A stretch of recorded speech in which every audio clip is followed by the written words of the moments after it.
Ay, ako po hindi. Sa isang araw, 3 po ang ina-upload kong highlight. Nako, which is mali pala yun. Kaya tingnan mo yung ano ko, yung bahay ko, puro highlights na lang nandun. Naghilira po yung highlights na yun. Diyos ko Lord. Ang ganda naman ng flower. Purple.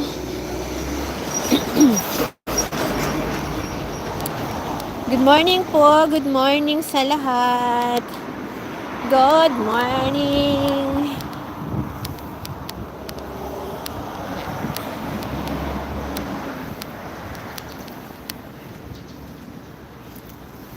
Eleven.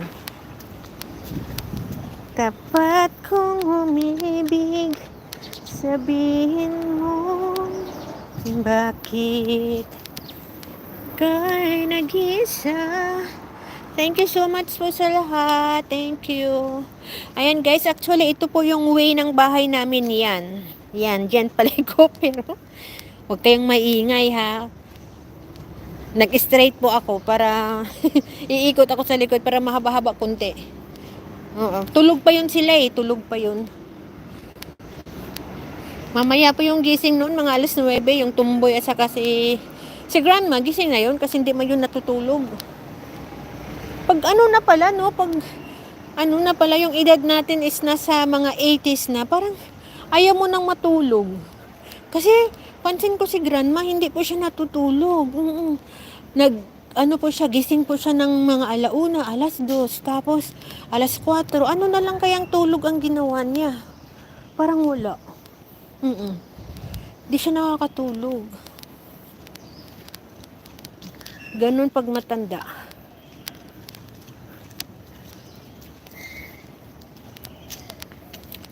Ayan, paikot-ikot tayo. Salamat po sa inyong suporta. Thank you, thank you. Mag-ingat po palagi, lalo ngayon mainit po sa Pilipinas. Drink more water po tayo para iwas sa dehydration. Ayan. Dyan, ito po yung park ng mga aso. Ayan, park po ng mga aso yan.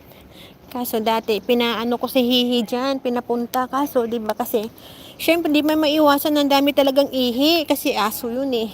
Kung saan-saan umiihi. Alam mo yung aso namin, nangangati, ang dami niyang pantal-pantal. Kaya pinagbawal na po ni Among na pumunta dyan. Kaya hindi na po ako nagpupunta kasi kawawa yung aso eh.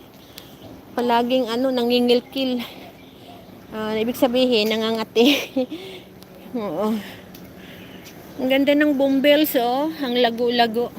Tagal-tagal na to, hindi pa talaga siya namamatay. Samantalang bumbles namin sa taas sa bahay, namamatay lang. Namamatay, hindi naabot ng 6 na buwan. Ito, sobrang tagal na nito eh. Huh? Ang laki-laki na talaga ng puno niya.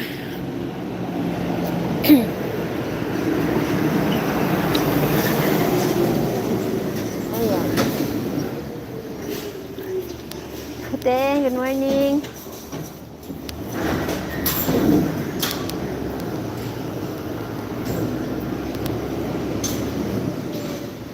Exercise ako kasi para pag uwi ko sa Pilipinas, sexy na ako. Para hindi na po ako makilala ni Jonah Bells pag uwi ko sa Pilipinas. Baka para sabihin din ni Mars sa akin, ang sexy mo na Mars, charot. O, diba? Yung belbelets ko kasi, yung baby fats ko ayaw matanggal, kaasar. Nakakaasar yung baby fats ko, ayaw matanggal. Nahihirapan ako dito. Shoutout po sa lahat. Good exercise yan, sisi. Walking exercise. Yes, yes. Oo. Good exercise talaga. Busy kasi ako palagi. Alam mo yung everyday ko is fully booked. Sinisingit ko lang talaga yung pagla-live. Fully booked talaga. Kasi hindi ka man pwedeng hindi ka matulog ng mga aga kasi kinakatok ka. Nasa bid na nga, patay ang ilaw, pero buhay pa yung mata. Nakadilat pa yung mata. Tingnan nyo dito, ang ganda ng mga kuhanan ko ng highlights to. Puro bulaklak to eh, ang ganda-ganda oh. Ay, ganda. Ang ganda ng mga puno dito guys. Dapat ganito sa Pilipinas, yung kukuhanan natin ha.